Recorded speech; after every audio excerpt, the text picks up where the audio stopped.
সরকারি 18টা সুবিধা নিতে হলে 18টা টাকায় ট্যাক্সের রিটার্ন লাগ, এখন কিন্তু সেটা নাই। এই বছর থেকে সরকার আপনাকে দেবে। যদি সরকার নিজ থেকে এটা বের করে যে আপনি কাম করেন বা যাই করেন যেটা করছেন আপনি, সেই ক্ষেত্রে আপনার জরিমানা দিতে হবে। এনবিআর এর চেয়ারম্যান সাহেব অলরেডি বলে দিয়েছে, এবার আপনি দোকান থেকে দেন, আপনি এখান থেকে যেখান থেকে ইচ্ছে ট্যাক্স দেন বা রিটার্ন জমা দেন, এইটার 100% লায়াবল আপনি।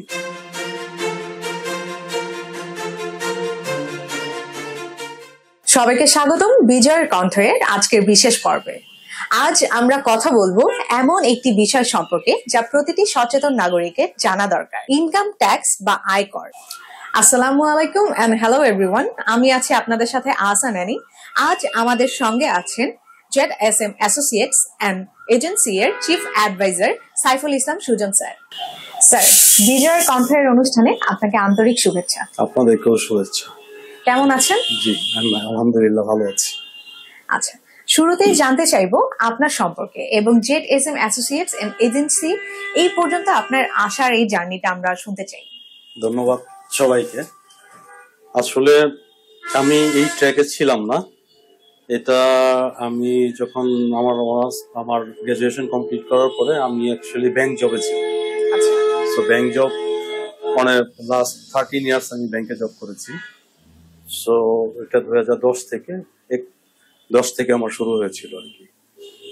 তো করোনার পরে আমি প্রথমে ছিলাম ব্র্যাক ব্যাংকে, তারপর ওয়ান ব্যাংক, আর ফাইনালি হচ্ছে ডাচ বাংলা ব্যাংক। তো এরপরে করোনার সময় আমার মানে সবারই তো একটা জব স্যাটিসফ্যাকশনের একটা ব্যাপার থাকে। সো ওই জিনিসটা আমার তো ভিতরে ছিল যে কিছু একটা করার। ইন দ্যাট কেস ব্যাংকে যখন ছিলাম করোনার সময়, তো আবার জবে মানে অফিস করতে হতো না। তখন আমার এক আঙ্কেল ছিলেন এই ইনকাম ট্যাক্সের। তো আসলে বাসায় বসে কি করবো, উনি তখন আমাকে বললো যে ট্যাক্সের তো আর সময় কি বলে এটা নিয়ম আছে যে আপনি কখন ট্যাক্স দিতে হবে, এটা করোনাই হোক আর যেই সময়ই হোক। তো ওই সময় আমি আসলে আমার হাতে কোনো কাজ ছিল না, তখন আমি আঙ্কেলকে হেল্প করতাম, যেহেতু আমি ব্যাংক জবে ছিলাম আর আমার সাবজেক্ট ছিল কমার্স লাইন। তো প্রজেক্ট প্রোফাইল, ব্যালেন্স শিট এগুলা হয়তো আমি ওনাকে হেল্প করতাম।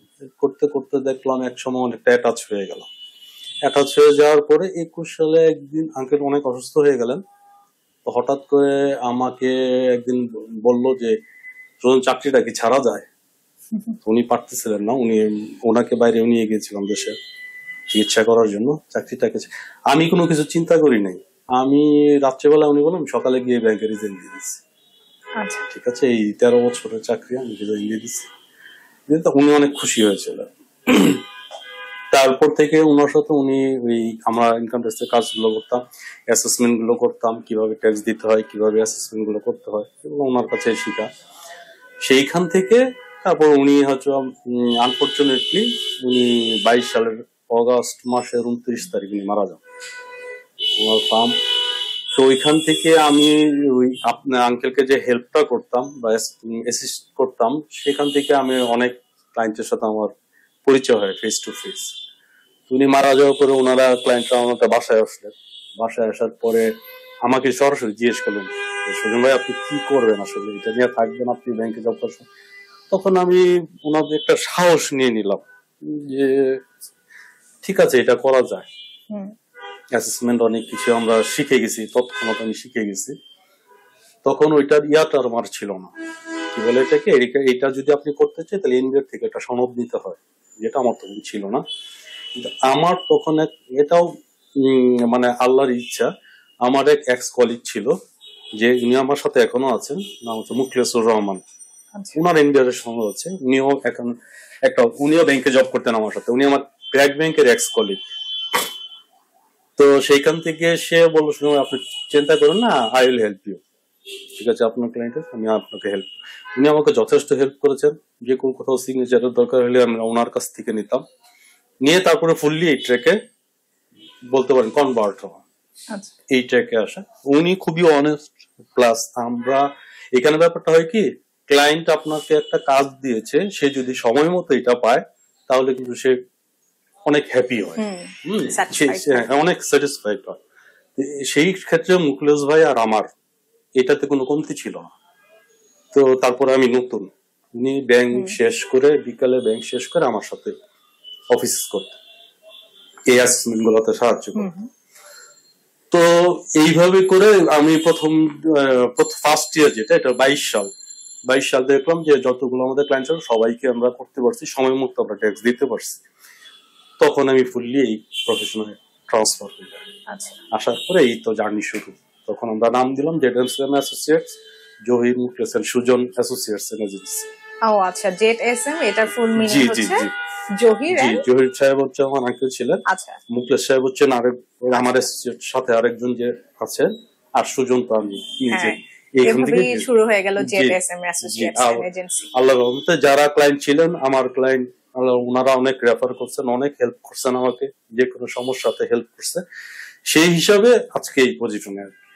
আলহামদুলিল্লাহ, আমরা দোয়া করব আপনার জন্য আরো বড় কিছু করার ক্ষেত্রে। ঠিক আছে, আমি প্রথমেই আপনার সম্পর্কে জানলাম, জেনে খুব ভালো লাগলো এই জার্নিটা সম্পর্কে। আমাদের সবারই এর থেকে মানে আমরা একটা জিনিস নিজেদের মধ্যে ক্যাচ করতে পারি যে চাইলেই সবকিছু সম্ভব। ভাইয়া দীর্ঘ 13 বছর একটি জবের সাথে ছিলেন, তাই না? ব্যাংকের সাথে জড়িত ছিলেন, সেখান থেকে সে ধরতে গেলে এক নিমিষেই একটা অন্য একটা জিনিসে, হ্যাঁ, এক নাইটে তার একটা ডিসিশনের ক্ষেত্রে সে 13 বছরের জার্নিটা শেষ করে অন্য একটা যাত্রা শুরু করেছেন। ঠিক আছে স্যার, আপনার কাছে আমরা আরেকটা জানতে চাই। স্যার, আমাদের অনেকেই আসলে ট্যাক্স রিটার্ন ফাইল করা নিয়ে ভয় পান বা এই জিনিসটাকে খুব ঝামেলা মনে করেন। আপনি যদি আমাদের একটু সহজেই ব্যাখ্যা করতেন যে ট্যাক্স রিটার্ন সম্পর্কে কি বোঝায় বা এটা কিভাবে করা যায়। ঠিক আছে, ধন্যবাদ। এটা আসলে একটা গুরুত্বপূর্ণ প্রশ্ন। যে জিনিসটা হচ্ছে কি, ট্যাক্স রিটার্নে আসলে ভয় পাওয়ার কিছু নেই। আপনি যদি if you think yourself that আপনি একজন সচেতন নাগরিক দেশের, অথবা অনেকেই আছে মফস্বলে গ্রামে তার একটা জমি কেনা বেচা ট্যাক্সের রিটার্নের প্রয়োজন হয়, তো ওই যে ট্যাক্স রিটার্নের যে প্রয়োজন বা টিন, এইটা শুনলে একটু ভয় পায়। কিন্তু আসলে হয় কি, আমাদের মধ্যে অনেকেই আছে, আমরা তো আসলে খুব ভদ্র জাতি বলতে জিনিসটা এরকম না। জিনিসটা হয় কি যে আপনি ট্যাক্স করলে হয়তো আপনি আগামী বছর থেকে সরকার আপনাকে ধরবে। কেন ধরবে ভাই? আপনাকে কেন ধরবে? সরকারের কি আর কোনো কাজ নাই? জিনিসটা এটা ভয় পাওয়ার কিছু না, এটা জানার বিষয়। আপনি যে কোনো জিনিসই বলেন, আপনি যদি জানেন, সঠিকভাবে জানেন, এখানে ভয়ের কিছু নেই। আপনি এটা রিটার্ন করছেন, সরকার আপনাকে সুযোগ দিয়ে রাখছে যে আপনার ইনকাম নেই, আপনার তো ট্যাক্স দিতে হবে না গভর্নমেন্টকে, বাট আপনার ফাইলটা আপডেট করতে হবে। আপনার একটা বছর পরে আপনার একটা অ্যাসেট বাড়তে পারে, আপনার একটা অ্যাসেট বিক্রি করতে পারে, আপনার এই হিসাবটাই সরকার চাচ্ছে আর কি, যে ঠিক আছে উনি 1 বাই 1 স্টেপ বাই স্টেপ বা প্রতি বছর উনি ওনার ফাইলটা আপডেট করছে। আপডেট করার জন্য তো সরকারকে কোনো ট্যাক্স দিতে হচ্ছে না, যদি আপনার ইনকাম ট্যাক্সের নিচে থাকে। এখন বলতে ভয় পায় কেন? ভয় পায়ের ব্যাপারটা আসে আসলে আপনি তো নিজে জানেন না এটা অ্যাসেসমেন্টটা কিভাবে করবেন, ঠিক আছে? ওই একটা কারণে ভয় পায়। আর আমরা ঘটনা হচ্ছে কারো কাছে হয়তো যায়, সে উল্টা পাল্টা পরামর্শ দেয় যে এটা নিয়ে ভয় পায়, এটাতে সরকার ধরবে, আপনার অনেক কিছু নিয়ে। No, it's not like that. আমার এরকম কোনো উদাহরণ নাই। মানে আমার ইনকাম না থাকলে আমার ট্যাক্স রিটার্ন তো দিতে হবে না, বাট আপনার ফাইলটা আপডেট করতে হবে। আচ্ছা, আপডেট করতে হবে প্রতি বছর। জি, আচ্ছা, ঠিক আছে। আমাদের দ্বিতীয় প্রশ্ন হচ্ছে, অনেকেই মনে করেন ইনকাম ট্যাক্স শুধু একজন ব্যবসায়ী বা ধনী মানুষদের দিতে হয়। কেউ কেউ মনে করেন সরকারি চাকরিজীবী ছাড়া অন্য কাউকে ট্যাক্স দিতে হবে না। আসলে ইনকাম ট্যাক্স দিতে কারা বাধ্য, বা মানে কোন পর্যায়ের লোকজন মানে ইনকাম ট্যাক্সটা দিবে, বা মানুষকে মানে কোন মানুষদেরকে ইনকাম ট্যাক্সটা দিতে হবে? জি, থ্যাংক ইউ। আসলে ইনকাম ট্যাক্স ধনীদের জিনিস, এটা একদিকে চিন্তা করলে ঠিক আছে। কারা ট্যাক্স দেয়? কারা ট্যাক্স দেয়? যারা ইনকাম করে তারাই ট্যাক্স দেয়। সো ইনকাম যারা বেশি করে তারাই তো ধনী, আমাদের সমাজে যেটা প্রচলিত। কিন্তু ব্যাপারটা এখন সেটা না। এখন হচ্ছে আপনি কিছু কাজ করতে যান, আমরা তো আসলে এখন এগুলো অনেক কিছু বলা সম্ভব না। হ্যাঁ, আমরা তো খুব ভালো মানুষ। এখন ঘটনা হচ্ছে আপনি একটা জমি কিনলেন, ঠিক আছে? জমি কিনলেন 30 লাখ, 40 লাখ, 50 লাখ, 1 crore টাকা টার্ন ওভার হইলো। আপনাকে গভর্নমেন্ট জিজ্ঞেস করবে না এই টাকাটা আপনি কোথায় পেলেন, কোথা থেকে এসেছে? আপনি যা ইচ্ছা তাই করবেন দেশে? আপনি সরকারকে আগে জিজ্ঞেস করার আগে নিজেকে জিজ্ঞেস করেন যে আমি আসলে টাকাটা পাইলাম কোথায়, আমার জমছে সারা জীবন ধরে। আপনি সরকারকে এটা বলেন। এখানে একটা আমি আপনাদের একটা সিক্রেট বলে দিই, আপনি যদি সরকারের কাছে নিজে স্বীকার করেন বা নট লাইক সারেন্ডার, ওকে সারেন্ডারে যদি ধরেন যে আমি এইটা কাজটা করছি, সরকার আপনাকে সুবিধা দিবে, সরকার আপনাকে অ্যাসোসিয়েট করবে, কোঅপারেট করবে। কিন্তু যদি সরকার নিজ থেকে এটা বের করে যে আপনি কাম করেন বা যাই করেন যেটা করছেন আপনি, সেই ক্ষেত্রে আপনার জরিমানা দিতে হবে। এই জিনিসটা মানুষ যদি জানে তাহলে আমার মনে হয় না কারো ভুল হওয়ার কথা। যেটা দ্বিতীয় প্রশ্ন হচ্ছে যেটা কারা ট্যাক্স দিতে বাধ্য। আপনার ইনকাম যদি 3.5 লাখ টাকার মধ্যে নিচে হয় তাহলে এভরি ইয়ার, সরকার কোনো কিছুই মান্থলি না, সবই ইয়ারলি। ইয়ারলি যদি আপনি 3.5 লাখ টাকা ক্রস করেন সেক্ষেত্রে আপনার ট্যাক্স দিতে হবে।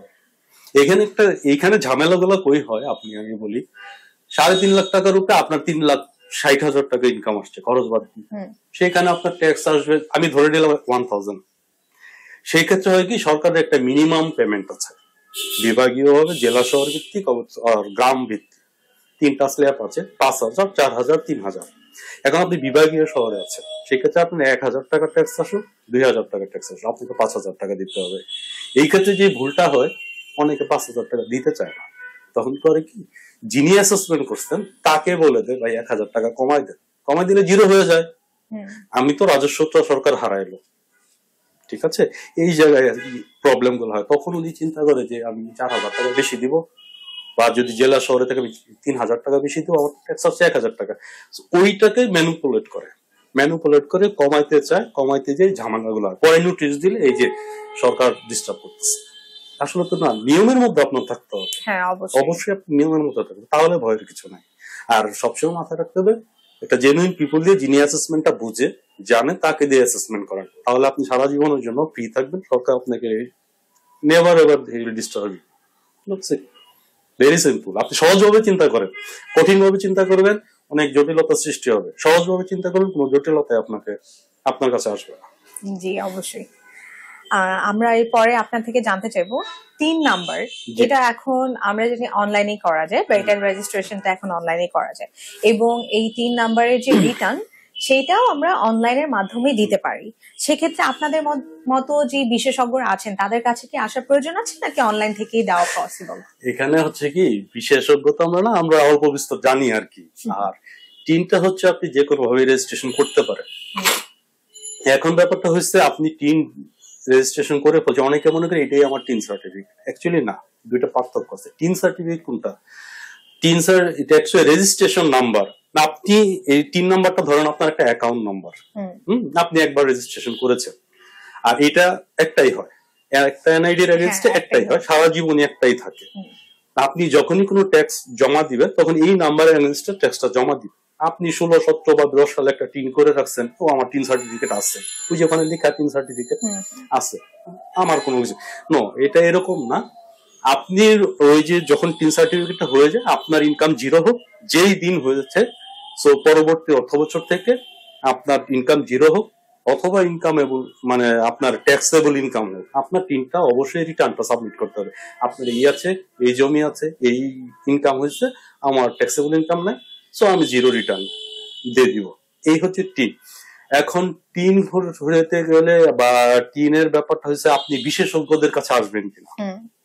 বিশেষজ্ঞ তো লাগে না, যিনি একজন ভালো অ্যাসেসমেন্ট করতে পারে যে আমার এই হচ্ছে আমার মান্থলি ইনকাম, এটা আমার বছরের ইনকাম, এই হচ্ছে আমার জীবনযাত্রার খরচ। আর যদি কোনো এআইটি মানে অ্যাডভান্স ইনকাম ট্যাক্স অথবা কোনো সোর্স ট্যাক্স দেওয়া থাকে আপনার, সো ওগুলো তো আপনার ওখান থেকে বাদ যাচ্ছে, ওগুলো আপনি সমন্বয় করতে পারতেছেন ইয়ের পরে এই বছর শেষে। সো আপনি ওই অ্যাসেসমেন্ট আপনার জানতে হবে। ওই অ্যাসেসমেন্টটা জানে অনেকে মনে করে যে আমাদের কাছে আসতে হবে, এটা যদি আপনি কোনো যে কাউকে দিয়ে করেন ওনার মাথায় এটা ঢুকবে না। এগুলো একটা আলাদা আলাদা আইন আছে, আপনি এইভাবে এটা বাদ দিবেন, এইভাবে এটা নিবেন, এইভাবে নিবেন, এই জিনিসটা জানতে হবে। তাহলে আপনার ট্যাক্স ফাইলটা নির্ভুল হবে। নির্ভুল হলে কি আপনার অ্যাসেসমেন্টটা ঠিক হলো, আর কোনো ঝামেলা হবে না। এর পরবর্তীতে আপনার কাছে আমরা জানতে চাইবো, ট্যাক্স রিটার্ন না করলে বা এই ট্যাক্স রিটার্নটা যদি ভুলভাল ভাবে দেওয়া হয় তাহলে মানুষ কি ধরনের অসুবিধায় পড়তে পারে? আচ্ছা, ধন্যবাদ। ট্যাক্স রিটার্ন ভুলভাল ভাবে দেওয়ার কোনো সুযোগ নাই। প্রথম কথা, ট্যাক্স রিটার্ন আপনার নিয়মের মধ্যে দিতে হবে। ভুলটা হয় কখন? যখন আমি ধরে নিলাম আমি একজন সাধারণ পিপল, আমি ট্যাক্স দেবো, আমি দোকানে গিয়ে বললাম আমার ইনকাম নেই, আমি ভাই আমার একটা জিরো রিটার্ন। এখন তো যত কম্পিউটার দোকান সবাই তো ট্যাক্স অ্যাডভাইজার, ওখানে টানানো থাকে, রিটার্ন জমা নেওয়া হয়। ওনাকে আমার সবার কাছে একটা পরামর্শ, ওনাকে গিয়ে আপনি জিজ্ঞেস করবেন ভাই আমার এই ইনকাম এই সব, আমাকে একটা অ্যাসেসমেন্ট করে দেন। দেখবেন ওই দোকানে আপনারা ট্যাক্স নেবে না। আচ্ছা, কারণ ওরা এই সম্পর্কে হয়তো জানেই না। ভুলভাল হয় কি, আমি এটা নিজে মানে দেখেছি, এটা দোকানে গিয়েছে, ওরা মনে করে ট্যাক্স রিটার্নের যে ফাইলটা আছে 10টা পেজ আছে, এটা একটা কোনো ইউনিভার্সিটিতে ভর্তি হলে যে একটা ফর্ম ফিল আপ থাকে না, লাইক দ্যাট, ফর্ম ফিল আপটা করে দিলে আপনি যদি এই টাকার অঙ্কের ঘরে বা হিসাবের ঘরে জিরো গুলা বসিয়ে দেন বা যে কোনো একটা ছোট অ্যামাউন্ট বসিয়ে দেন, ওটা কিন্তু নিয়ে নিবে, সফটওয়্যার নিয়ে নিবে, বাই ডিফল্ট এগুলো নিয়ে নিবে। দিয়ে শেষ পর্যন্ত আপনি জিরো জিরো বসিয়ে গেছেন, কম দিয়েছেন, যাতে ওই taxable payable you have to pay এই জায়গাটা যখন জিরো দেখায়, ওইটা চেঞ্জ না হওয়া পর্যন্ত আপনি জিরোই দিয়ে গেছেন। এগুলো ভুল। আমার কাছে অনেকগুলো নোটিশ আসছে এই বছর, তো প্রায় 14 লাখ না 15 লাখ নোটিশ করেছে এনবিআর, 15 লক্ষ। এটা সামনে আরো বাড়বে কি, জিরো রিটার্ন দিয়েছে, এদেরকে ব্যাখ্যা চেয়েছে যে আপনি কেন জিরো রিটার্ন দিয়েছে। অথচ দেখেন উনি জিজ্ঞেস করবে যে আপনি জিরো দিলেন, উনি জানলো কিভাবে। এখন আমি আপনাদের সবার জ্ঞাতার্থে একটা জিনিস বলি, আপনি বাংলাদেশের যে কোনো কোনায়, যে কোনো মফস্বল টাউনে, যে কোনো জায়গা, পাহাড়ের যে কোনো জায়গায় আপনি একটা জমি রেজিস্ট্রেশন করেছেন, তো ওইখানে আপনার টিন সার্টিফিকেট দিতে হবে না? আপনি একটা এফডিআর করেছেন, একটা সঞ্চয়পত্র করেছেন, টিন সার্টিফিকেট দিতে হবে না? আচ্ছা, দিতে হবে। এই জিনিসগুলো এনবিআর সাথে লিঙ্ক আছে। একটা সোজা কথা কি, আপনি আপনার টিনের এগেনস্টে বাংলাদেশে একটা অর্থ বছরে কি কি কাজ করেছেন সবগুলাই লিঙ্ক, সবগুলা লিঙ্ক। সো এনবিআর কাছে এই নোটিশটা যায় কিভাবে, যে এই টিনের এগেনস্টে এই কাজগুলো, এই জমি কেনা বেচা হয়েছে, এইখানে একটা টার্নওভার হয়েছে, এইখানে এটা হয়েছে, এইখানে ক্রেডিট কার্ড করেছে, এইখানে ব্যাংকে 10 লাখ টাকা রেখেছে, এইখানে গাড়ি কিনেছে, এই জিনিসগুলো এনবিআর কাছে চলে যায়। আপনার বলতে হবে না, আমাদেরও বলতে হবে না। আমাদেরকে যদি ক্লায়েন্ট না জানে, আমরা জানবো কি হবে? আপনি আমাকে ডকুমেন্টস দিবেন, আমি ডকুমেন্টস অনুযায়ী অ্যাসেসমেন্ট করবো। সো দ্যাট এই ইনফরমেশন গুলো কিন্তু এনবিআর কাছে আছে। ভুলভাল ট্যাক্স তো আসলে কোনো সুযোগ নাই। আপনি ভুলভাল ট্যাক্সের এনবিআর এটাকে শর্টলি কি ধরে জানেন? আপনি তথ্য গোপন করছেন। আচ্ছা, এটার ফলটা তখন নিজের উপর চলে আসে। হ্যাঁ, এনবিআর চেয়ারম্যান সাহেব অলরেডি বলে দিয়েছে, এবার আপনি দোকান থেকে দেন, আপনি এখান থেকে যেখান থেকে ইচ্ছে ট্যাক্স দেন বা রিটার্ন জমা দেন, এইটার 100% লায়াবল আপনি, রেসপন্সিবল আপনি। আপনি এসে বলবেন আমি তো দালাল দিয়ে করেছি, আমি তো দোকান থেকে করেছি, আমি তো জানি না, আমি বুঝি নাই। নো, এটার কোনো সুযোগ উনি রাখেন নাই। আপনার এই যা কিছু ফিল, কারণ ওখানে নিচে লিখে আছে আমি সজ্ঞানে সবকিছু আমি নিজে দিয়েছি। সো এইখানে কোনো তথ্য ভুল হওয়ার মানে হচ্ছে আপনি তথ্যটা গোপন করেছেন, আর গোপন করেছেন মানে এখন এটা জরিমানা দিতে হবে। সো আপনি দেখেন, একটা জিরো রিটার্নও যদি আসে, আপনার কোনো ইনকাম নেই, দোকানে 500 টাকাতে ট্যাক্স করেছে, আপনি হয়তো একজন অ্যাডভাইজারকে আপনি 1-2 হাজার টাকা সার্ভিস চার্জ দিতেন, ওইটা সেভ করছেন, সরকারের টাকা সেভ করছেন। আপনি একটা বছর ইনকাম করে 2-3 হাজার টাকা খরচ করেন না, এটা আসলে মেন্টালিটি। ঠিক আছে, ওই 500 টাকার বিনিময়ে এখন আপনি কি পাচ্ছেন? যখন আপনি নেক্সট ইয়ার যখন এই যে 15 লাখ নোটিশ গেছে, ধরেন একজন জিরো ইনকাম, আসলেই তার কোনো ইনকাম নাই, ওনার জন্য কি প্রবলেম? একটা হচ্ছে আপনি লেট ফি দিতে হবে 1000, আপনার পার ডে, আর টাইম হচ্ছে পার ডে 50 টাকা করে ফাইন, পার ডে 50 টাকা করে ফাইন। ঠিক আছে, আর ট্যাক্সের ব্যাপার সরকার যখন নিবে মানে জরিমানা এইসব বিষয়ে হুইচেভার ইজ হায়ার, আপনার ট্যাক্স, আপনার লেট ফি, আপনার এই যে এই পার ডে 50 টাকা, এই হুইচেভার ইজ হায়ার, মানে সবচেয়ে বড় কথা আসে 7-8 হাজার টাকা জরিমানাই আপনার দিতে হচ্ছে। ঠিক আছে, আবার লেট ফি দিতে হচ্ছে। আপনি 1000 টাকা সেভ করার জন্য আপনার 8 থেকে 10 হাজার টাকা সরকারকে জরিমানা দিতে হচ্ছে, অথচ 1000 টাকা দিয়ে আপনি জিরো রিটার্নটা ক্লিন করে নিতেন, এই নোটিশটা হতো না। সো দ্যাট আসলে ট্যাক্সে ভুলভাল কিছু নেই। আমি জানো যে যারা মানে এটা কি নোভিস বা অনেকে ফুল অ্যাসেসমেন্টটা জানে না, বুঝে না, ওইখানে করাটাই আসলে একটা ভুল, এটা করাটা উচিত না। এটা তো আপনার লাইফের ফাইল, আপনি যতদিন জীবিত আছেন নাম্বার আপনার একটাই, সো দ্যাট এই ফাইলটা আপনার ক্লিন রাখা দরকার। ঠিক আছে, ইরান আরেকটা আসছে, আমি সবাইকে বলে দিই যে নোটিশ আসছে, ব্যাংকের 10 লাখ টাকার উপরে টার্ন ওভার হইলেই সরকার ওটা মনিটরিং এ রাখবে। আচ্ছা, ঠিক আছে, এখন ঘটনা হচ্ছে আগে কিন্তু ব্যাংকে কি টার্ন ওভার হচ্ছে এটা জানতো না। এই জিনিসটা হচ্ছে কি, আপনার 3টা টার্ন ওভার আছে, 3টা ব্যাংকের স্টেটমেন্ট হচ্ছে, আমরা তো আপনাকে বলে আমরা যখন বলে শুধু ভাই কি কি কাগজ দিব, আপনার স্টেটমেন্ট গুলা দিবে, এই ডকুমেন্ট স্টেটমেন্ট গুলো যা আছে সব দিবে। উনি চালাকি করে বললো কি, যে স্টেটমেন্টটা সবচেয়ে বেশি ইনকাম বা সবচেয়ে বেশি টার্ন ওভার, ওইটাই বাদ দিয়ে দিল, এইটার বাদ দেওয়ার সুযোগ নাই। আপনি ইন্ডিয়া যদি আপনি তো অ্যাকাউন্ট যখন করেছেন তখন একটা এনআইডি কার্ড নাম্বার ইউজ করেননি, এনআইডি কার্ড দিয়ে যখন সার্চ দিবে উনি সব চলে আসবে যে ওনার কয়টা ব্যাংক স্টেটমেন্ট, কি হবে আমাদেরকে ফোন দেবে। শুনুন, আপনি তো একটা স্টেটমেন্ট দেন নাই। আমি আসলে জানি না যে ওনার একটা স্টেটমেন্ট, আমার তো দেখার সুযোগ নাই। সো আপনি তো হাইড করলেন, তাহলে রেসপন্সিবল আমি হবো কেন? আলটিমেটলি রেসপন্সিবল তো আপনি। তো আমি তো জানি না, আমি তো বলে দিয়েছিলাম যতগুলো স্টেটমেন্ট আছে সবগুলাই দিবেন। তো আপনি এই চালাকিটা তো আপনি করছেন। এইগুলো আসলে চালাকির সুযোগ নাই, এখন যে ডিজিটালাইজড হয়ে গেছে সবকিছু, সব চলে আসে, এগুলো সম্বন্ধে সতর্ক থাকতে হবে। Thank you. ঠিক আছে, আমরা এখন আপনার থেকে আরেকটা প্রশ্ন জানতে চাবো। বেশি ট্যাক্স থেকে বাঁচার জন্য সাধারণ মানুষ কি কি বৈধ উপায় অনুসরণ করতে পারে? আচ্ছা, বেশি ট্যাক্স থেকে বাঁচার জন্য আসলে আপনি যখন একটা কাজ করবেন নিয়মের মধ্যে করেন। আমি এই কারা কারা বেশি ট্যাক্স হয়ে যায়, আমি একটা ছোট্ট উদাহরণ দিই। আমার এক ক্লায়েন্ট আসছে, ওনার সারা মানে পুরো মাসে কোনো টার্ন ওভার নেই, হঠাৎ করে ব্যাংক থেকে একটা 80 লাখ টাকা 1 কোটি টাকা টার্ন ওভার হয়ে গেছে। জিজ্ঞেস করলাম, ভাই এটা কিসের টার্ন ওভার? তো এই টাকা তো আমার না, বাইরে থেকে আসছে বা একজন পাঠাইছে, আমার ফ্রেন্ডের, আমার অ্যাকাউন্ট ছিল, আমি তো টাকা তুলে তাকে দিয়ে দিচ্ছি। আচ্ছা, এই জিনিসটা যদি আপনি বলেন, এটা কি আইনে মানবে? টাকা আপনার অ্যাকাউন্ট, আপনার টার্ন ওভার আপনি করছেন, আপনি দিয়ে দিচ্ছেন, এটা বললেই সরকার মেনে নিল? আর না, সরকার না মানলেই সরকার দোষ হয়ে গেল না? ওই টার্ন ওভার উপর ট্যাক্স দিতে হবে।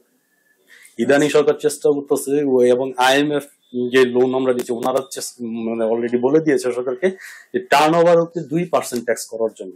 এটা নিয়ে চিন্তা ভাবনা আছে। 2% মানে বুঝেন, 1 কোটি টাকা টার্ন ওভার হলে কত টাকা ট্যাক্স আসে? এখন আছে 0.06%। এখন ওই আপনার ব্যাপারটা হচ্ছে টার্ন ওভার উপরে ট্যাক্সটা হচ্ছে আপনি ব্যাংকে কত টাকা লেনদেন করেছেন সেটার উপরে ট্যাক্স, ঠিক আছে? এখন আপনার ইনকাম ট্যাক্স, আপনার টার্ন ওভার ট্যাক্স, যেটা বেশি ওইটা দিতে হবে সরকারকে। বিশেষভাবে যারা অ্যাসেসমেন্ট করে ম্যাক্সিমাম ক্ষেত্রে দেখা যায় টার্ন ওভার ট্যাক্স ইনকাম ট্যাক্সের চেয়ে কমই আসে। কিন্তু এই যে হঠাৎ করে 80 লাখ আপনার নাই, জিরো, আপনি হঠাৎ করে 80 লাখ 50 লাখ করে দিচ্ছেন, আমি তো এটা জিজ্ঞেস করবো কেন এটা হয়েছে, আমার এই ব্যাখ্যাটা দিতে হয়। যদি স্যাটিসফ্যাক্টরি ব্যাখ্যা না হয় তাহলে ওটা ট্যাক্স আপনাকে দিতে হবে। বুঝতে পেরেছি। ঠিক আছে, আপনার কাছে পরবর্তী কোশ্চেনটা আমরা জানতে চাচ্ছি। সাধারণ চাকরিজীবী, ছোট ব্যবসায়ী বা ফ্রিল্যান্সারদের জন্য ট্যাক্স দাখিল প্রক্রিয়াটা কেমন হওয়া উচিত বলে আপনি মনে করেন? আচ্ছা, এইখানে তো আসলে ট্যাক্স দাখিলের প্রক্রিয়া আলাদা কিছু নাই। প্রথম কথা, সবার জন্য সেম। আমার ট্যাক্সটা দিই আমি ইনকামের উপরে। আপনি সাধারণ ভাবে ইনকাম করেন, অসাধারণ ভাবে ইনকাম করেন, ট্যাক্সের রেট সেম, স্ল্যাব সেম, সবকিছুই সেম। হ্যাঁ, এখন অনেকে বলবে যে আমি তো ভাই ফেসবুকের জন্য একটা টিম করেছি, আমি তো ফ্রিল্যান্সার এই জন্য টিম করেছি, আমি একটা জমি কেনা বেচা করছি এই জন্য আমি বাধ্য হয়ে টিম করেছি। বাধ্য হয়ে টিম করে যেহেতু কোর্স আপনি টিম করেই ফেলেছেন, সো আপনার রিটার্ন দেওয়া এটা বাধ্যতামূলক, আপনার রিটার্ন দিতেই হবে। আর ওই আলাদা কোনো আইন নাই, আলাদা কোনো সিস্টেম নেই, আলাদা কোনো প্রক্রিয়া নাই। আপনার সবার জন্য, চাকরিজীবী হোক, সরকারি হোক, বেসরকারি হোক, বিজনেস হোক, ফ্রিল্যান্সার হোক, সবার জন্য সেম। হ্যাঁ, কিন্তু আপনার যদি রেমিটেন্স ইনকাম থাকে, বাইরে থেকে আসছে, এটা 100% ট্যাক্স ফ্রি ইনকাম। ওখানে আপনি অনলাইনে ঢুকলে দেবেন যে আপনার এক্সাম্পটেড ইনকাম আছে কিনা, ওখানে ইয়েস দিলেই হয়ে যায়। ধরেন যে আমার 10 সার্টিফিকেট আছে, এখন আমি দেশে থাকলাম না, আমি দেশের বাইরে থেকে 10 বছর পরে আসলাম, তাহলে এই 10 বছরে এটা কি অবশ্যই রিটার্ন দিতে হবে? হ্যাঁ, আমি এটা একটা উদাহরণ দিই। আমি অলরেডি এটা নিয়ে কাজ করছি। আমার এক ফ্রেন্ডের বড় ভাই, উনি USA তে থাকেন। সো কিছুদিন আগে ওনার ইনহেরিটেন্স মানে পৈতৃক সূত্রে উনি 3টা ফ্ল্যাটের মালিক হয়েছেন। সো এই কাগজগুলো আমার কাছে, এটা আমাদের একটা ব্যাপার আছে, আমরা সিক্রেট, এগুলো একজনের ট্যাক্সের ইস্যু আরেকজনের সাথে কথা বলি না, উনি কি দিচ্ছেন না আরেক ক্লায়েন্টের জানেন, কিন্তু এটা আমি উদাহরণের জন্য আনছি সামনে। তো উনি হয়েছে, উনি নোটিশ খাইছে, নোটিশ দিছে গভর্নমেন্ট। তো উনি তো নোটিশটা কেন দিছে? আপনি হোল্ডিং ট্যাক্স দিছে, আপনার ফাদার থেকে আপনি উত্তরাধিকার সূত্রে 3টা ফ্ল্যাটের মালিক হয়েছেন। এটা তো উত্তরাধিকার সূত্রে যে কোনো সময় এটা ফাইলে তোলা যায়, এটা গভর্নমেন্ট আপনাকে প্রশ্ন করবে না। তো এখন তো আপনি ওই ফ্ল্যাট থেকে আপনি ইনকাম হচ্ছে, সাপোজ 3 বিশেষ 60,000, তাহলে বছরে কত আসে? ভালো একটা 6-7 লাখ টাকার উপরে ইনকাম আসে। তা আমি কি বলেছিলাম, 3.5 লাখের উপরে আসলে আপনার ট্যাক্স চলে আসে, এখানে তো 6 লাখ, ডবল হয়ে গেছে, ট্যাক্স দিতে হবে না? তো উনি তো এগুলো নিচ্ছে, ভাড়া নিচ্ছে। তো উনি যদি বলে যে আমি বাংলাদেশে তো কোনো ইনকাম নেই, আরে ইনকাম তো আছে, ঠিক আছে। এখন হোল্ডিংটা সিটি কর্পোরেশন থেকে এনবিআর কে জানানো হয়েছে, এই টিনের এগেইনস্টে 3টা বাড়ি ট্রান্সফার হয়েছে। এখন এনবিআর কি করছে, তাদের নিয়ম অনুযায়ী উনার বাসায় নোটিশ পড়েছে যে আপনি গৃহ সম্পত্তির মালিক, যেটা ফাইলে তোলা নাই, এখন এটা কেন নাই তোলা, এটা ব্যাখ্যা দেন, এত তারিখে আপনার হিয়ারিং, বা আপনার প্রতিনিধিকে বলেন।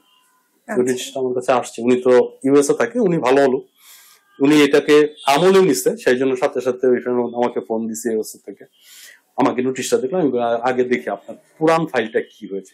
আমি বিশ্বাস করবেন না, পুরান ফাইলটার মধ্যে শুধু একটা জায়গায় লিখে আছে উনি 3,000 টাকা ওনার ইনকাম, আর সব জায়গায় জিরো। এগুলো ইন্ডিয়ার গুগল করবে, মানে দেখছে যে এটা আসলে সম্পূর্ণ একটা ভুল রিটার্ন দেওয়া হয়েছে। ওই সময়ে এই ফ্ল্যাট গুলা ঢোকানোর কথা যখন উনি মালিক হয়েছে, এইটা করে নাই। তো এখন উনার এই পিছনের ট্যাক্স গুলো দিতে হবে না, অবশ্যই দিতে হবে, তো হবে, লেট ফি দিতে হবে, প্লাস ওইটার উপরে জরিমানা দিতে হবে। তো এই জন্য বিদেশে যারা আছে তাদের জন্য এখন তো ডিজিটাল, আপনি বিদেশ থেকে ওটিপি পাওয়ার সিস্টেম করে দিচ্ছে গভর্নমেন্ট, সো দ্যাট আপনি বাইরে থাকলে আপনার ইনকাম ট্যাক্স, একটা কথা মনে রাখতে হবে, প্রতি ইয়ারে এটা আপডেট করতে হবে। আপনি যদি পৃথিবীতে থাকেন, বিদেশ না, যদি পৃথিবীতে থাকেন তাহলে আপনার কোনো, হ্যাঁ, আপনার কোনো না কোনো প্রতিনিধি আছে, কাউকে না কাউকে দিয়ে এটা আপডেট করতে হবে, এটা বাধ্য। আচ্ছা, এরপরে জানতে চাইবো, ট্যাক্স রিটার্ন জমা দেওয়ার সময় মানুষ যে 5টি সবচেয়ে বড় ভুল করে থাকে, এই সম্পর্কে জানতে চাই। আচ্ছা, কি 5টা বড় ভুল মানুষ? 5টা ভুল তো অনেকগুলাই করে, আসলে 5টা হতে পারে, কারো একটা ভুলের জন্য খেসারত দিতে হতে পারে, কারো অনেকগুলো ভুল হতে পারে। যেটা হচ্ছে কি জানেন, অনেকে বেসিক্যালি জেনারেল পিপলরা করে কি, আমার কাছে আসলো একটা দোকান, ভাই আমার একটা জিরো ট্যাক্স রিটার্ন দিয়ে দেন তো। আপনি কিভাবে জানলেন যে আপনার ট্যাক্সটা জিরো? এটা হচ্ছে সবচেয়ে বড় ভুল।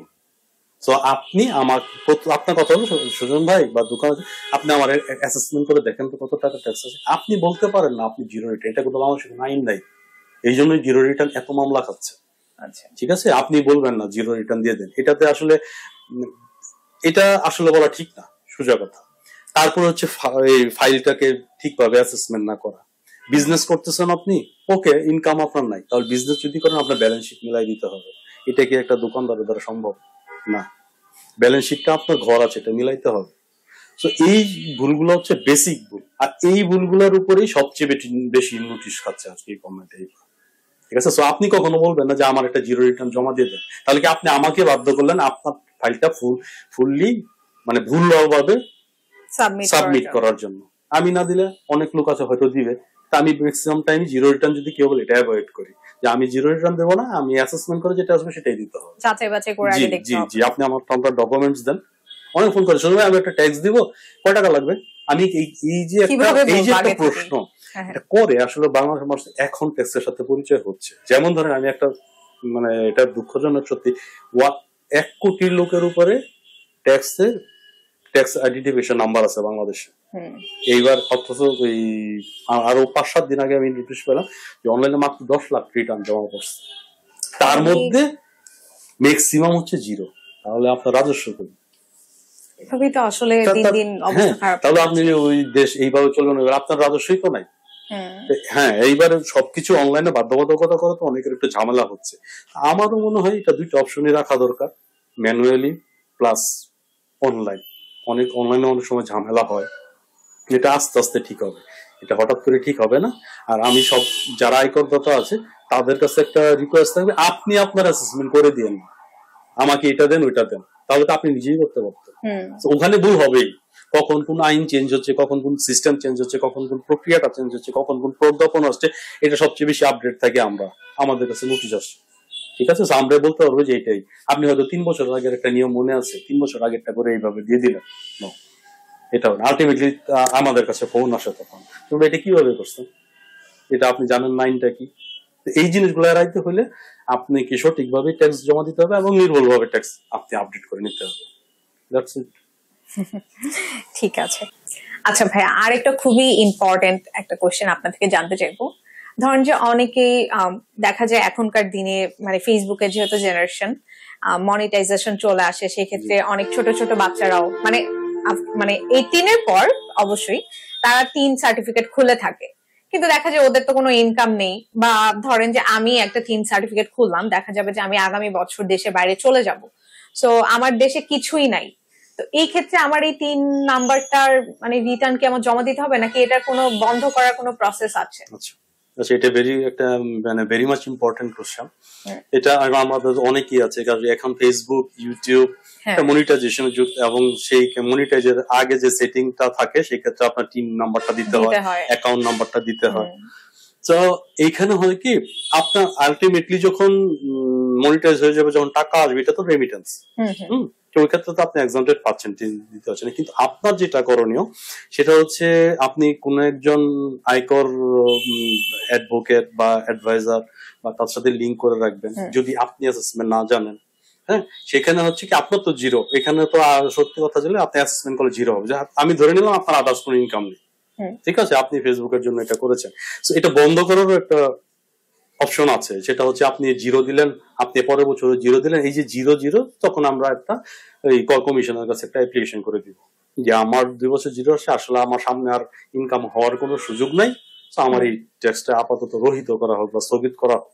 তখন তারা এটা নিয়ে নিবে, এরপরে আপনারা ইনকাম ট্যাক্স বা রিটার্ন না সাবমিট করলেও চলবে। কিন্তু আপনি এটাকে ওপেন রেখে চলে গেছেন দেশের বাইরে, এটা তো অ্যাক্টিভ হয়ে যাচ্ছে। হ্যাঁ, একটা সময় ফিল্টারিং এ আপনি পড়বেনই সামনে, তখন কি হবে, আপনার অ্যাড্রেস সব জায়গায় আপনার নোটিশ যাবে যে আপনি রিটার্নটা দিচ্ছে না। তখন যদি আপনি বন্ধ করতে যান, একটা জিনিস, আর একটা গুরুত্বপূর্ণ বিষয় আমি আপনাদেরকে বলে রাখি, যে আমি 10 বছর ট্যাক্স দিই, শুধু আমার তো ইনকাম, আমার একটু বন্ধ করে দেন, সম্ভব না। সরকারের সাথে যদি আপনি কোনো কাজ করতে যান, ট্রেড লাইসেন্স বলেন, টিন বলেন, আর অনেক কাজই তো আমরা করি, আমাদের জীবনযাত্রা অনেক কাজই হয়। যদি কোনো কিছু বন্ধ করতে চান অথবা ওইটাকে আরো আপডেট করতে চান, ওইটা কোনো অ্যাটাচ করতে চান, কোনো কিছু যোগ করতে চান, কোনো বিয়োজন করতে চান, তাহলে প্রথম যে কাজটা করতে হয়, সরকার যদি পিছনের কোনো বকেয়া পায়, এটা দিয়ে আগে আপডেট করতে হবে। আচ্ছা, তারপর আপনি বন্ধ করুন। আগে তো পিছনেরটা দিয়ে আপডেট করে সামনে আসতে হবে। আপনি বন্ধ করছেন এই বছর, আপনি ট্যাক্স রিটার্নের সাথে সম্পর্ক নেই বিগত 7 বছর, তো 7 বছর পিছনে গিয়ে তো কম্পিউটার তো আর ব্যাকে যেতে পারে না, ওখানে গিয়ে বন্ধ করতে পারবেন। আপনার 7 বছর পরে এসে বন্ধ করতে হবে। তাহলে এই 7 বছরের কাগজটা আপনি কোথায় যাবে? এই 7 বছর আগে আপডেট করেন।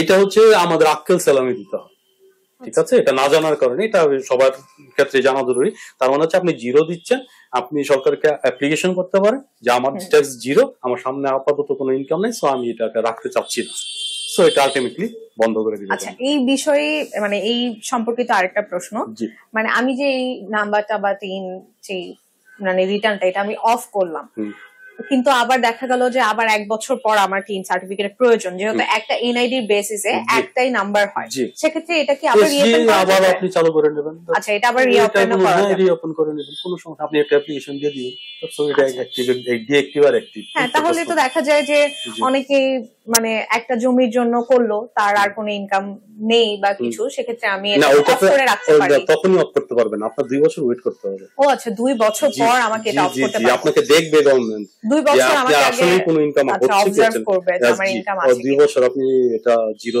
দেখাইতে হবে গভর্নমেন্টকে, তারপরে বছর যে আপনি চাইলেই আপনি খুলে ফেললেন, চাইলেই বন্ধ করতে পারবেন। এটার একটা টাইম ডিউরেশন আছে। আচ্ছা, তাহলে আমরা কি ধারণা করতে পারি 2 থেকে 3 বছর আমাকে সরকার অবজার্ভ করার পর যখন দেখবে যে আসলে আমার ইনকাম জিরো, তখন আমি এটা চাইলে অফ করতে পারবো? ডেফিনেটলি। আর যদি আমার আবারও কিছুতে প্রয়োজন হয়, যেমন ভাইয়া একটু আগেই বললেন যে 43টা নাকি 48টার মতো ক্ষেত্রে জায়গাতে আমাদেরকে 3 লাগবে, এটার একটা রিটার্ন জমা দিতে হয়, সেক্ষেত্রে আমি আবার এটাকে রিওপেনও করতে পারবো। সরকার আপনাকে সব সুবিধা দিয়ে রাখছে, সো আপনি কিভাবে নিচ্ছেন এটা ডিপেন্ডস অন ইউ। হ্যাঁ, শুধু আর না জেনে না বুঝে অননেসেসারি সরকারকে দোষারোপ করার দরকার নেই, ঠিক আছে? এটা আগে জানেন, এটাই আগে জানেন, তারপরে বলেন যে সরকার কি ঠিক করেছে না ভুল করেছে। That's it. সর্বোপরি আপনার কাছ থেকে জানতে চাইবো স্যার, সাধারণ মানুষের ক্ষেত্রে আপনারা এই ট্যাক্স রিটার্ন সম্পর্কে কি পরামর্শ দিবেন? এটা একটা ভালো কোশ্চেন। আসলে এতক্ষণ যে আমরা আলোচনাটা করলাম, এখান থেকে আমরা একটা জিনিস ক্লিয়ার হয়ে গেছে যে সাধারণ মানুষ কি করতে, যদি এই ইন্টারভিউ দেখে থাকে, আমাদের এই আলোচনা দেখে থাকে, আমার মনে হয় না উনি যদি মন দিয়ে দেখে তাহলে ওনার ট্যাক্স সম্বন্ধে কোনো বা অন্য কোনো কি বলে এটাকে, এই ভুল জানা বা ভুল কোনো পরামর্শ এগুলো উনি পাবে না, উনি সঠিকটাই জানবে। এখন পরামর্শ বলতে যাদের 3 নাম্বার আছে, যারাই 3 করেছে কোনো না কোনো না, একটা জিনিস আমি একটা ইনফরমেশন দিয়ে রাখি যে আজকে থেকে 1-1.5 বছর আগেও 18টা জায়গায় মাত্র সরকারি 18টা সুবিধা নিতে হলে 18টা জায়গায় ট্যাক্স রিটার্ন লাগতো। এখন কিন্তু সেটা নাই, এখন কি 45টা জায়গায় আপনার টিন লাগবে, রিটার্ন লাগবে। আরো আছে ব্যক্তি মানে জায়গা বিশেষে 48টা জায়গায় টিন লাগে। এখন আরো একটা জিনিস চেঞ্জ, আমি সবার জ্ঞাতার্থে বলছি। আর আগে কি হতো জানেন, যে ব্যাংকে আপনি ক্রেডিট কার্ড নিচ্ছেন, ব্যাংকের লোন নিচ্ছেন, বা জমি ট্রান্সফার, মালিকানা ট্রান্সফার, ওনারশিপ ট্রান্সফার করছেন, সেখানে কি আপনার 3 নাম্বারটা দিয়ে আপনার ট্যাক্স সার্টিফিকেটটা দিয়ে। উনি হয়তো 10 বছর আগে একটা টিন করে রাখছে, ওই নাম্বারটা দিলে হয়ে যেত। কিন্তু এখন কিন্তু এই জিনিসটা চেঞ্জ হয়েছে। এখন কি চায় জানেন? আপনার রিটার্নের অ্যাকনোলেজমেন্ট স্লিপটা দিয়ে, মানে আপনি যে লাস্ট ইয়ারে ট্যাক্স জমা দিয়েছেন সেটার অ্যাকনোলেজমেন্ট স্লিপ দেন। তার মানে একটা, আপনি বুঝতে পারছেন জিনিসটা কি হয়েছে? আগে আপনি 10 বছর আগে একটা ট্যাক্স সার্টিফিকেট করে রাখছেন, নাম্বারটা দিলে হয়ে যেত। এখন কিন্তু সেটা হচ্ছে না। এখন কি হচ্ছে? আপনার রিটার্নের স্লিপ দিয়ে, তার মানে আপনাকে আপডেট হয়ে আসতে হবে। তা আপনি যখন, ভুলটা মানুষ কোথায় করে, এখন আমি রিটার্ন স্লিপ কোথায় পাবো, আমার তো জমি কেনা হবে, চাষকে টাকা দেওয়া হবে, রেজিস্ট্রেশন, তখনই ওইখানে অনেক দোকান আছে, ভাই আমি করে দিচ্ছি রিটার্ন, আপনি 500 টাকা দেন, 300 টাকা দেন, রিটার্ন ওই যে আবার সেম লামসাম দিয়ে রিটার্ন করে স্লিপ নিয়ে জমা দিয়ে দিল। এখন অনলাইনে দেখলো যে রিটার্ন জমা দিয়েছে। এই ভুলগুলো করবেন। আপনি একদিন সময় নেন, সারা জীবনের জন্য ক্লিন থাকেন। একদিন পরে নেন, আপনি জানেন আগে কি কি কাগজ লাগবে, আপনি ওখানে গিয়ে জানবেন না, আপনি আপনার ভেন্ডর, আপনি যিনি আপনার লোন দিচ্ছে ব্যাংকে, তার কাছে জানেন আপনার কি কি কাগজ লাগবে। আপনার রিটার্নেরটা কি স্লিপ হলে হবে না, সার্টিফিকেট লাগবে নাকি 10B ফর্ম লাগবে? যেমন আপনি যখন পাসপোর্টের ক্ষেত্রে বলি, যখন ইউরোপে যাবেন বা কোনো ভিসা নিতে যাবেন, সেক্ষেত্রে কিন্তু আপনি স্টুডেন্ট বা আপনি কোনো জায়গায় কি বলে এটাকে, এই ওয়ার্ক পারমিট ভিসা নিতে, আপনার কিন্তু 10B ফর্মটা চাইবে। 10B ফর্মটা কি? 10BB ফর্ম আছে, 2টা ফর্ম আছে। এখানে হচ্ছে কি আপনার অ্যাসেট কি আছে, আপনি যা যা আমার ফর্মে উল্লেখ করছেন সেটা আপনার রিটার্নে উল্লেখ করা আছে কিনা। এটা শুধু ওই জায়গায় চায়, ব্যাংকেও চায় মাঝে মাঝে যে আপনার 10B ফর্মটা আছে কি। তো ওই ফাইলের যে ফাইলটা আছে, ফাইলের একটা পেজ আছে, এটা দিলে দেখবে যে না ওখানে যা ডিক্লেয়ার করছে ট্যাক্সেও সব ডিক্লেয়ার করা আছে। সো ওনার কোনো ঝামেলা নাই। এগুলো যদি মিসম্যাচ হয়, আপনার কিন্তু ওই ভিসা দেয় না, ভিসা তো মিসম্যাচ হলে ভিসা দিবে কিভাবে, মানে বাই ডিফল্ট ক্যান্সেল হয়ে যাবে। সো দ্যাট আপনারা ভুলভাবে ট্যাক্স দেন না। আপনি নিজে অ্যাসেসমেন্ট করে বললেন না যে আমার 0 রিটার্ন দেন। আপনাদের কাছে আমার রিকোয়েস্ট সবার কাছে যে আপনি যাই বলেন, শুধু আমার অ্যাসেসমেন্ট করে দেখেন কি দিতে হবে কি না দিতে হবে। তারপরে হচ্ছে অন্য নেগোসিয়েশন, যে কিভাবে আমি আগামী বছর কিভাবে এগুলো থেকে মুক্তি পাবো, বা এই জিনিস, এই ভুলটা আগামী বছর করব না। এই জিনিসগুলো সবার কাছে এই রিকোয়েস্টটা থাকবে। সবচেয়ে বড় কথা, আপনার 3 নাম্বার থাকলে আপনি অবশ্যই এখনই এটা আপডেট করেন। ঠিক আছে? জি অবশ্যই। জি, আমরা বিশ্বাস করি আজকের এই আলাপ আলোচনা থেকে সাধারণ অনেক মানুষের ভুল ধারণা দূর হবে। আর দর্শকদের জন্য বলি, আপনি যদি নিয়মিত ট্যাক্স দেন তাহলে সেটি দেশের উন্নয়নে নয়, আপনার নিজের মর্যাদারও প্রতি। আজকের মতো শেষ করছি আমাদের বিজয়ের কণ্ঠের এই বিশেষ পর্ব। দেখা হবে আবার নতুন কোনো অতিথির সঙ্গে, আবার নতুন কোনো গল্পে। সবাই ভালো থাকবেন, সুস্থ থাকবেন, বিশেষ করে সচেতন থাকবেন। সচেতন থেকে দেশের উন্নয়নের অংশ হবেন। ধন্যবাদ সবাইকে।